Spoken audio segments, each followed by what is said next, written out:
우리 옆 사람과 좀 인사 좀 할까요? 우리 말씀 듣고 순종하겠습니다.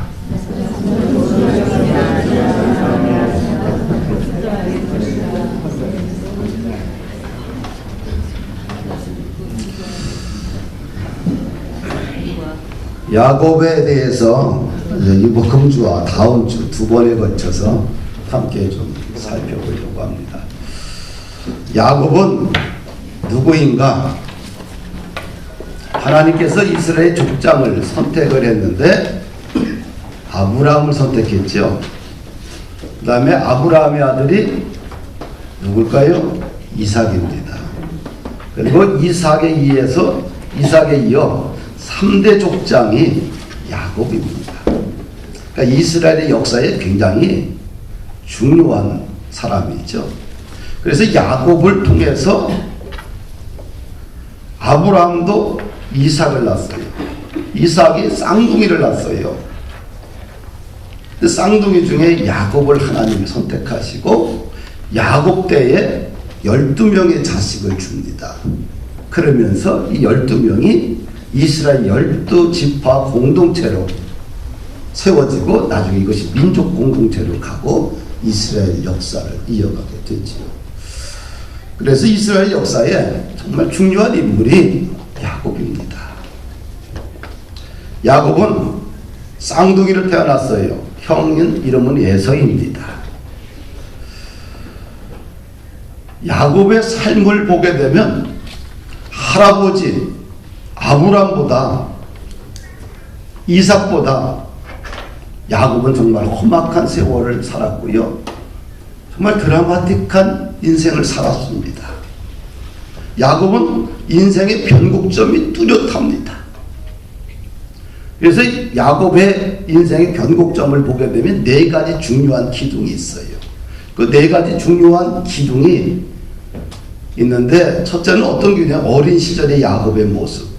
두 번째는 베델에서 하나님을 만나고 그 다음에 세 번째는 20년 만에 고향으로 돌아오면서 약복강에서 철저히 깨어지고 부서지는 야곱의 모습이 나오고요. 그 다음에 네 번째, 그가 베델에 고향에 돌아오게 되면 베델에다가 하나님의 성전을 세울 것이다 서원을 했는데 안 하고 다른 지역으로 갑니다. 거기에서 장막을 칩니다. 그때 이제 사건이 일어나는데 딸 디나가 성폭행을 당해요. 그래서 오빠가 시몬과 레이가 내 동생을 줘야 되는데 우리는 할례를 받은 민족이다. 너희들은 할례 받지 않았지 않느니. 그러니까 남자들은 다 할례를 받으면 된다. 할례를 받게 하고 나서 3일째 가장 심각하게 아플 때 칼을 차고 들어가서 다 성의 남자들을 죽입니다. 이 사건으로 야곱이 생명의 위협을 느껴요. 그때 하나님이 나타나서 베델로 올라가라. 이렇게 해서 야곱의 인생은 네 가지의 변곡점들이 있어요. 그때마다 하나님이 야곱의 인생을 인도하는 것을 봅니다. 오늘은 한 세 가지만 좀 살펴보려고 합니다. 어린 시절에 야곱의 모습은 그냥 속이는 자였습니다. 아버지 이삭은 형 에서를 좋아했어요. 왜? 남자답거든요. 나가서 사냥을 잘해오거든요. 근데 이삭이 이 사냥고기를 참 좋아했어요. 남자다운 에서를 좋아했습니다. 그런데 어머니 리브가는 에서보다는 동생 야곱을 좋아했어요. 사실은 이 아버지는 형을 편애하고 또 어머니는 동생을 편애하고 이 편애가 나중에 형제들 간의 불화의 씨앗이 되는 것을 봅니다. 어느 날 형이 배고파서 집에 옵니다. 그럴 때 팥죽한 것을 딱 끓여놓고 나서 형과 거래를 합니다. 그러면서 팥죽을 주는 대신에 장자의 명물을 나한테 달라. 그러니까 형이 배고프니까 야 장자의 명물 너 줄게. 그래서 팥죽 한 그릇으로 장자권을 삽니다. 참 교활하지요. 창세기 27장 35절에 보면 눈이 어두운 아버지 이삭을 속이고 복을 빼앗습니다. 아버지가 에서 대신에 야곱을 이렇게 복을 줘요. 아버지가 그의 옷에 향추를 맡고 그에게 축복하여 이르되 내 아들의 향추는 여호와께서 복 주신 밭의 향추로다. 하나님은 하늘의 이슬과 땅의 기름짐이며 풍성한 곡식과 포도주를 내게 주시기를 원하노라. 만민이 너를 섬기고 열국이 내게 굴복하리니 내가 형제들의 주가 되고 네 어머니 아들들이 내게 굴복하며 너를 저주하는 자는 저주를 받고 너를 축복하는 자는 복을 받기를 원하노라. 이 사건으로 형 에서가 동생에 대한 미움이 마음에 가득 차게 되어 분노가 들끓어옵니다. 그래서 아버지가 죽으면 내가 내 동생 야곱을 죽이겠다. 이 복을 빼앗긴 형 에서의 마음의 이 분노와 미움의 싹이 얼마나 큰지 동생을 죽이고자 결단합니다. 혈육 간의 권력 상쟁이 벌어지는 처참한 환경이 조성되게 되는 것입니다. 하나님의 뜻은 쌍둥이가 임신했을 때 하나님의 뜻은 에서가 아니었고 야곱을 선택했어요. 그래서 성경은 야곱을 사랑했고 하나님의 에서를 미워했다. 이렇게 기록되고 있어요. 하나님의 뜻은 아브라함, 이삭, 야곱으로 이어져 가는 것이 하나님의 뜻이었고 섭리였어요. 그렇할지라도 야곱과 어머니 리브가의 행동은, 방법은, 그 수단이 옳지 않은 것을 보게 됩니다. 이삭이 나이가 어두워지고 앞을 볼 수가 없어요. 그래서 에서를 불러서 네가 들에 가서 사냥을 해갖고 와라. 그걸 갖다 나의 별미를 만들어 달라. 내가 별미를 먹고 너를 마음껏 축복하겠다. 어머니가 듣습니다. 그리고 야곱에게 가서 얘기를 해요. 야, 아버지가 네 형을 족장으로 선택을 하고 복을 주려고 한다. 너는 양떼에 가서 어린 양을 잡아와라. 내가 요리할게. 근데 나는, 형은 털복숭이고 나는 매끈한데 어떻게 합니까? 어머니와 아들이 서로 공모합니다. 손에 양털을 탁 차고요. 엄마가 준 별미를 갖다 아버지에게 줍니다. 야, 목소리는 야곱인데 손을 만져보면 에서인 거예요. 가까이 와봐라. 만져봅니다. 네가 에서냐? 예, 제가 에서입니다. 별미를 드시고 야곱을 축복합니다. 무엇이 문제입니까? 속였습니다. 거짓말이 정당화될 수 있을까요? 하나님이 야곱을 선택했습니다. 그렇다 할지라도 야곱과 리브가의 행동은 정당한 신앙적인 방법은 아닙니다. 부정한 방식입니다.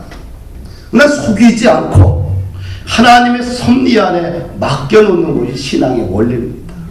할렐루야. 우리가 이 사건을 통해서 오늘 좀 점검해 볼 것이 있어요. 도대체 기독교 신앙이란 무엇이냐? 과정은 다 필요 없고 결과만 중요하냐? 결과만 복만 받으면 되냐? 결과만 잘 되면 되느냐? 이것이 정말 오늘날 기독교 신앙인가? 그렇지 않아요. 오늘날 왜 기업에 대해서 사회적 시각에 곱지 않습니까? 부의 축적 과정이 정당하지 않기 때문에 그렇습니다. 오늘날 기업이 성장하는 과정 속에서 국민의 세금이 들어갔습니다. 그리고 세금을, 혜택을 줬고요. 저금리 대출을 해줬고요.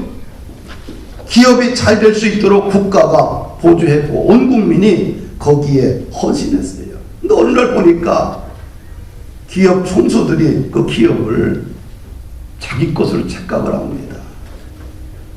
그러다 보니까 국민들로부터 문제를 제기받습니다. 당신들의 기업이 당신 거냐. 국민들의 혈세를 통해서 세금을 통해서 부를 축적했는데 이것이 당신들이 2대, 3대, 4대 이어가면서 부를 갖다 독식하는 것에 대해서 사회적 시각이 곱지 않지요. 그래서 문제가 자꾸 일어나는 겁니다. 이 성공보다 과정이 정의로웠는가, 우리는 정직했는가, 이것을 이제는 좀 생각해야 될 시점입니다. 남을 짓밟고 얻은 성공은 결국 무너지거나 결국 무의미해지거나 결국은 그 대가를 부메랑이 되어서 다가오는 것을 봅니다. 축복만 받으면 되는 것이 아니라 복을 받는 과정이 좀 성경적이어야 돼요. 신앙적이어야 돼요. 이것이 리브가와 야곱을 통해서 느껴지는 오늘날 우리들이 다시 회복해야 될 숙제가 아닌가. 부정하게 얻은 것을 은혜로 포장하면 됩니까? 이것이 주님의 방식은 아니지요. 저는 용납 안 됩니다. 제가 비판을 할 줄 몰라서 안 하는 게 아니라 교회이기 때문에 안 합니다. 속에서 불 끄는 게 참 많습니다. 기독교인들이 비성경적인 방식을 은혜로 착각을 하고 포장해서 얘기하는 것에 대해서 저는 그렇게 용납하지 않습니다. 금요일날 황전도사님 남편이 동부구치소에서 기독교 예배 담당 공무원으로 있어서 동부구치 선교 예배를 갔다 왔습니다. 한 2,400명 되는데 재수자들이 그 중에 40% 이상이 기독교인입니다. 다 문제가 있어서 들어온 건 아니겠지요. 어쩔 수 없는 상황 속에 들어온 사람이 분명히 있을 것입니다. 근데 수치가 너무 높잖아요. 이것은 뭘 얘기하느냐. 한국 교회 기독인들이 신앙이 심각하게 균열이 일어났다는 것을 보게 돼요. 말씀과 삶이 어떻게 돼요? 뭔가 일치가 되지 않는다는 것을 말하지요. 과정을 다 무시하고 오직 물질적 복만 받으면 모든 것이 다 탕감되고 대우받고 명예를 얻는다는 생각, 이거는 죄악의 씨앗입니다. 이것은 주님의 뜻이 아닙니다. 우리가 어떤 행동을 하나 결정을 할 때에 이것이 하나님의 명예에 도움이 되느냐, 명예를 실추하는 일이냐, 교회 공동체에 덕이 되느냐, 덕이 되지 않느냐라는 것을 따져야 돼요. 무조건 태양만 입학하면 됩니까? 안 돼요. 그 과정이 선해야 됩니다. 성경적이어야 돼요. 학력을 위주하고 논문을 위주하고 삶을 위주해서 뭘 얻으면 뭐가 얻어지겠어요? 그 인생의 그 기초가 썩었는데 이래갖고 신앙생활 해갖고 한국교회를 변화시킬 수 있겠어요? 저는 거의 불가능하다고 봅니다. 사랑하는 여러분들, 복을 받는 게 중요한 게 아니라 복의 그 과정이 정당한가, 그 과정이 신앙적인가, 그 과정이 하나님의 명예에 실추되지 않는가, 그 과정이 중요해요. 결과는 중요하지 않습니다. 과정이 선하고 과정이 성실하고 과정이 정직하고 과정에 하나님의 나라와 뜻이 숨겨져 있다고 한다면 결과는 번성을 하든 번성을 안 하든 그건 중요한 문제가 아니에요. 1등을 해야 행복합니까? 아니잖아요. 열심히 공부하게 되면 그 결과에 대해서 우리는 자기 자신에 대해서 뿌듯하게 느끼잖아요. 자랑스러워 하잖아요. 꼭 돈을 많이 벌어야지만 행복합니까? 아니, 열심히 최선을 다해서 나에게 주어진 시간을 가지고 하나님 주신 열정을 가지고 에너지를 가지고 달란트를 가지고 최선을 다했을 때 얻어진 돈 10,000원이 그 가치가 수십억보다 더 크다는 사실이에요. 우리 신앙을 갖다가 은혜라는 말로 거짓말을 정당화시키면 안 됩니다. 할렐루야. 우리 학생들, 청년들 바르게 살아야 돼요. 바르게 살려고 몸부림쳐야 돼요. 그것이 기독교고 그것이 신앙이고 그것이 믿음입니다. 두 번째 변곡점은 뭐냐면 야곱이 베델에서 꿈을 꿉니다.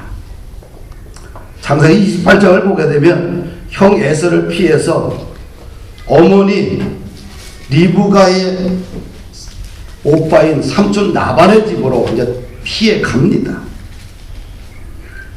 도중에 가다가 너무 피곤해서 돌을 베고 거기서 잠이 들어요. 근데 거기서 잠을 잤는데 거기서 꿈을 꿉니다. 꿈의 사다리가 땅에서 하늘까지 연결되어 있어요. 근데 천사들이 오르락내리락 하고 있어요. 근데 맨 꼭대기에 여호와 하나님이 계신 거예요. 그 여호와께서 야곱에게 말합니다. 나는 네 조부 아브라함의 하나님, 네 아버지 이삭의 하나님이다. 그러면서 야곱에게 3가지 축복을 해요. 땅의 축복을 합니다. 내가 누워있는 이 땅을 너와 네 자손에게 줄 것이다. 두 번째는 자손의 축복을 합니다. 네 자손이 땅에 티끌같이 되리라. 땅의 모든 족속이 네 자손으로 말미암아 복을 받을 것이다. 세 번째는 신변, 안전, 보호 축복을 받습니다. 내가 어디를 가든지 내가 너와 함께 할 것이고 너를 반드시 이끌고 이 땅으로 돌아오게 할 것이고 내가 내게 허락한 것을 다 이루기까지 나는 너를 떠나지 않을 것이다. 잠에서 깨어보니까 꿈이었어. 하나님이 찾아온 거예요. 그래서 자기가 베고 있던 돌을 갖다가 돌베개를 기둥으로 세워놓고 걷다 기름을 붓고 베델이라 이름을 지었어요. 그리고 이 돌기둥 앞에서 3가지 야곱이 서원을 합니다. 하나님이 나와 함께 계시고 나를 지키시고 먹을 것과 입을 것을 주시고 평안히 내 아버지의 집으로 돌아오게 하면 여호와께서 나의 하나님이 될 것입니다. 그리고 내가 세운 이 기둥이, 이 돌기둥이 하나님의 전이 될 것입니다. 이 돌기둥 위에 하나님의 성전을 세우겠다라고 서약을 했어요. 그리고 내 모든 수입의 11조를 반드시 여호와 하나님께 드리겠습니다.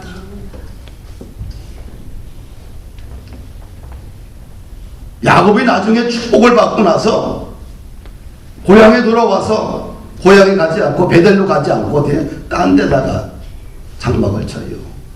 그러면 딸 디나가 추행을 당하면서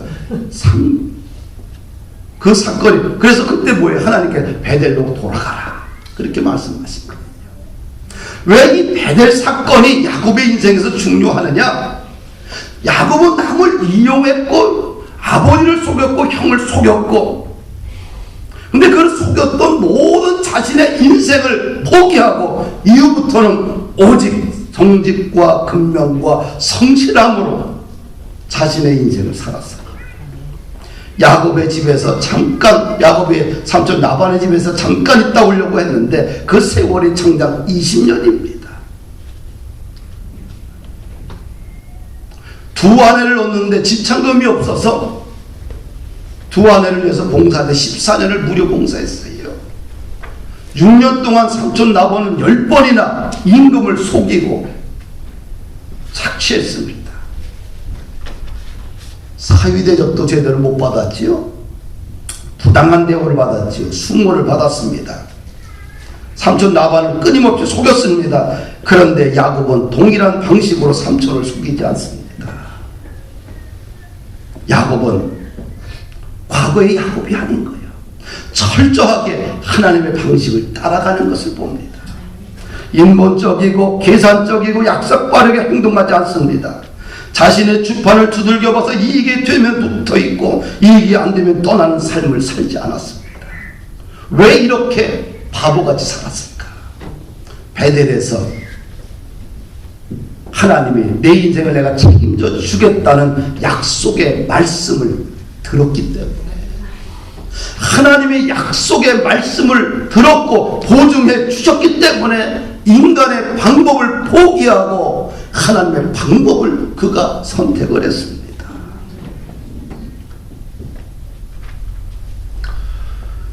하나님의 때가 참에 여호와께서 다시 야곱에게 나타납니다. 31장 3절 보니까 네 조상의 땅, 네 족속에게로 돌아가라. 내가 너와 함께 있으리라.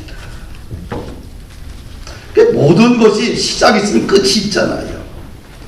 우리가 하나님의 때가 반드시 있다는 사실을 기억하시기를 바랍니다. 창세기 31장 38절 이하를 말씀을 보게 되면 야곱이 이삼촌과 헤어지면서 자신이 20년 동안 어떻게 삼촌의 집에서 살았는지에 대해서 처음으로 말을 합니다. 삼촌이 나를 속여 품삯을 10번이나 변경하였습니다.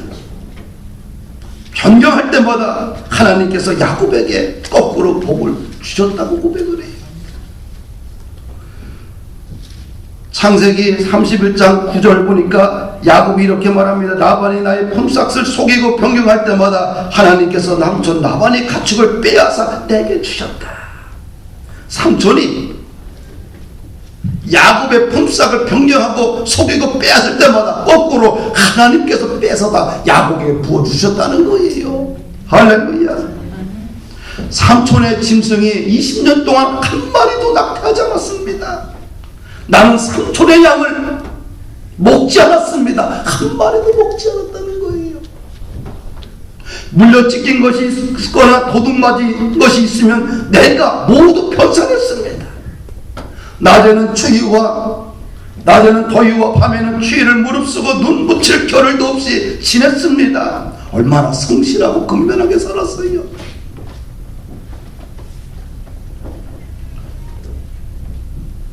이렇게 마무리합니다. 삼촌과의 대화를 이렇게 마무리해. 41절 보니까 우리 아버지 하나님, 아브라함의 하나님 곧 이삭이 경외하는 이가 나와 함께 계시지 아니하셨더라면 이 삼촌께서 이제 나를 빈손으로 돌려보내셨을 것입니다. 하나님이 내 고난과 내 손의 수고를 보시고 어젯밤에 이 삼촌을 책망하신 것입니다. 할렐루야. 아버지를 속이고 형을 속이고 속이는 것이 일상화됐던 야곱이 20년 동안 아주 딴 사람이 되었어요. 정직과 근면과 성실함으로 살았습니다. 왜 이렇게 손해볼 수 있었을까? 왜 이렇게 부당한 대우를 받으면서 참을 수 있었을까? 나의 유일한 유산은 오직 하나님 한 분밖에 없다는 사실을 그가 믿고 그가 경험하고 있기 때문입니다. 우리의 진짜 유산, 우리의 유일한 유산은 하나님이심을 믿어야 됩니다. 할렐루야. 그러면 하나님의 복을 주실 때까지 그 자리를 지킵니다. 믿음의 방식을 선택합니다. 하나님이 나의 진정한 유일한 유산이라고 믿게 되면 더 이상 인간적인 법모 술수를 쓰지 않습니다.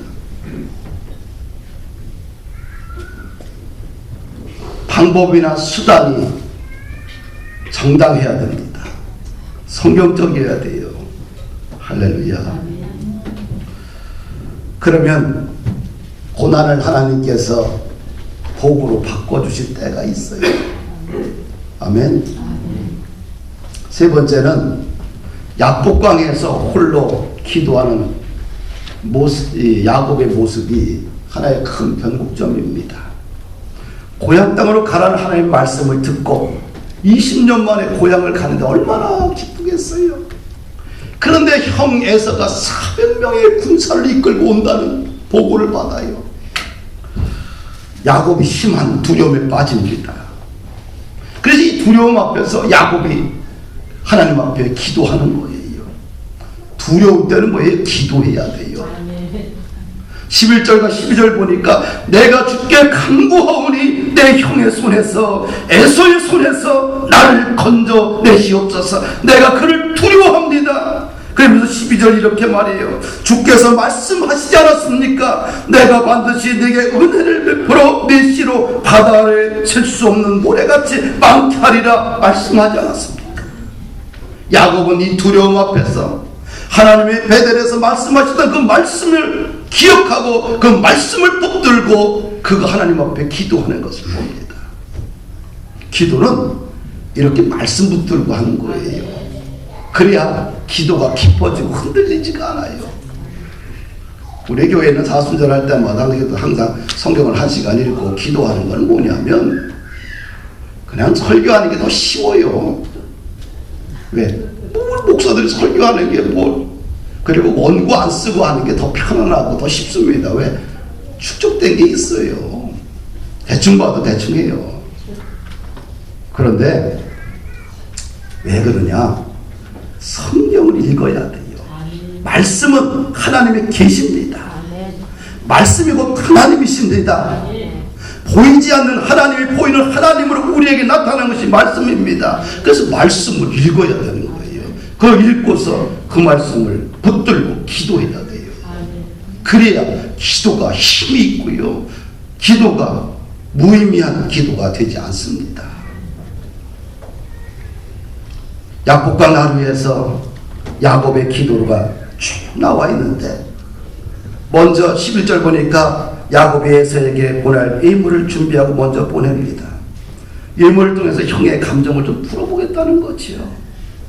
그리고 모든 가족을 다 보내고 나서 혼자 그 밤에 홀로 그 밤에 야복강가에서 인생 처음으로 통곡하며 절규하며 그는 기도의 밤을 보냅니다. 그럴 때 어떤 한 사람과 씨름을 해요. 25절을 보니까 그 어떤 한 사람이 야곱을 이기지 못하고 야곱의 허벅지를 치매 허벅지 관절이 어긋납니다. 새벽이 다가옵니다. 나로 가게 하라. 야곱이 말합니다. 당신이 내게 축복하지 않으면 가게 하지 않겠습니다. 27절 내 이름이 무엇이냐? 야곱입니다. 이제부터 내 이름을 야곱이라 하지 말고 이스라엘이라 하라. 내가 하나님과 사람과 겨루어 이겼다. 이런 뜻입니다. 야곱이 대충 기도하지 않았잖아요. 사기에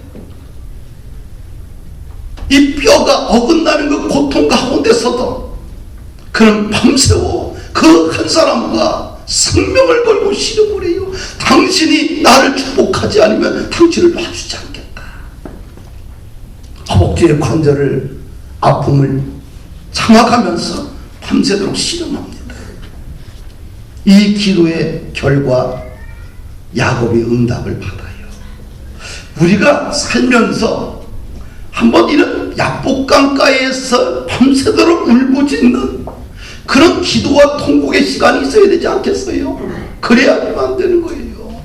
그래야 자신에 대해서 뭔가 예의가 있지 않겠어요? 일생 우리가 신앙생활 하면서 한 번도 이런 경험이 없다? 그러면 뭐예요? 내 안에 간절함이나 하나님을 향한 마음이 없기 때문이 아닐까. 우리가 살면서 신앙인으로서 이런 홀로 밤을 지새우면서 깊은 밤 고민하면서 자신의 무릎을 쳐가면서 끊어져가는 허리를 내 오장육부가 뒤틀리는 통곡을 드려봐야 되지 않겠느냐. 그래야 자식이 신앙인으로서 뭔가 이야기거리가 있지 않겠어요. 29절 사람과 당신의 야곱이 당신의 이름이 무엇이냐 묻습니다. 당신의 이름을 내게 알려달라. 그 사람이 말합니다. 내가 무엇이기에 내 이름을 묻느냐. 그러면서 야곱을 축복합니다. 30절 보니까 야곱이 내가 하나님과 대면하여 보았으나 내 생명이 보존되었다. 누구와 씨름한 거예요? 밤새도록 고통의 시간을 보내고 있는, 절규하고 있는 야곱을 하나님이 찾아가서 그와 함께 그 밤을 지새우고 있는 거예요. 할렐루야. 우리가 주를 향해서 뜨겁게 기도하고 오정육부가 들리며 통곡의 소리를 할 때 나 혼자 그 밤을 그 두려움 속에 뚝 떨어져 있는 것이 아니라 주님이 찾아오셔서 나와 함께 기도하고 씨름해 주신다는 거예요. 할렐루야. 그 밤을 지새우고 나서 형 에서를 만나요. 응답받고 나면 어떻게 돼요? 두려움이 사라지는 거예요. 왜 두렵냐? 마음에 믿음의 확신이 없어서 그래요. 응답받고 나니까 두려움이 확 사라지고 형 에서를 만나러 가잖아요. 형 에서를 저기서 보니까 7번이나 절을 합니다. 형 에서가 와서 부둥켜 안고 입맞춤하며 울면서 두 형제가 상봉하잖아요. 얼마나 극적입니까? 이것이 무슨 능력이요? 기도의 능력이에요.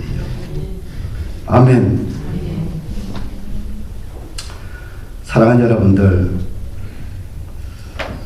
예수님도 인류의 모든 죄악을 짊어지고 십자가를 앞에 두고서 그가 통곡의 밤을 보냈잖아요. 겟세마네 동산에서 그가 마지막 밥 한 것이 뭘까요? 하나님 앞에 기도한 거지요. 땀방울이 핏방울이 되는, 얼굴에 모든 못의 혈관이 다 터지는 그런 고통의 시간을 보냈어요.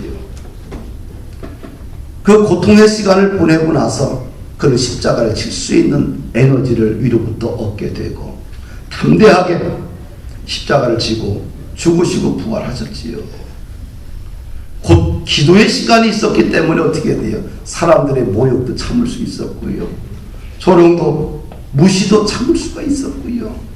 그는 대꾸하지 않고 모든 과정을 묵묵히 다 견뎌냈습니다. 그리고 기도의 시간이 있었기 때문에 십자가를 짊어지고 죽으시고 부활의 아침을 그가 우리에게 선사해 준 거지요.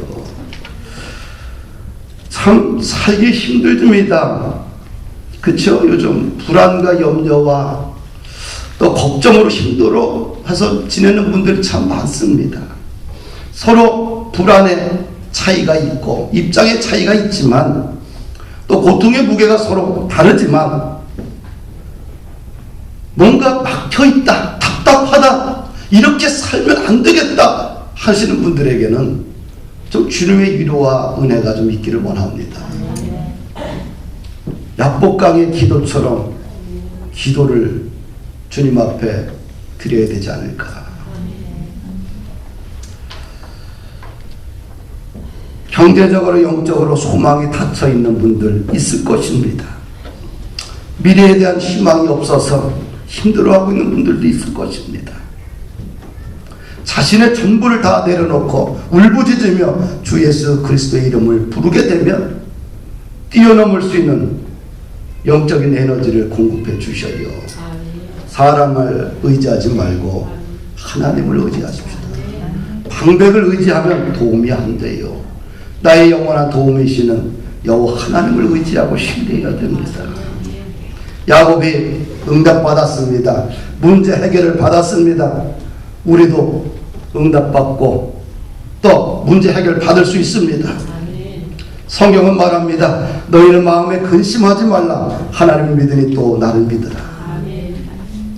예수님과 마르다와 사람들이 나사로의 무덤 앞에 있습니다. 나사로가 이미 죽은 지 3일입니다. 벌써 썩은 냄새가 진동합니다. 주님이 마르다에게 말합니다. 네가 내 말을 믿으면 하나님의 영광을 보리라. 아멘. 주님의 제자들에게 말합니다. 지금까지는 너희가 내 이름으로 아무것도 구하지 아니하였으니 구하라. 그리하면 받으리니 너희 기쁨이 충만하리라. 우리에게 구하라고 주님께서 말씀해 주셨습니다. 사순절 기간 영적으로 좀 무장하십시다. 말씀과 기도로 새롭게 무장해야 됩니다. 그럼 반드시 하나님의 인도와 섭리가 분명히 있습니다. 자신의 부족함을 알고 기도했던 믿음의 사람들은 한결같이 응답을 받았습니다. 응답받는 사순절 되기를 원합니다.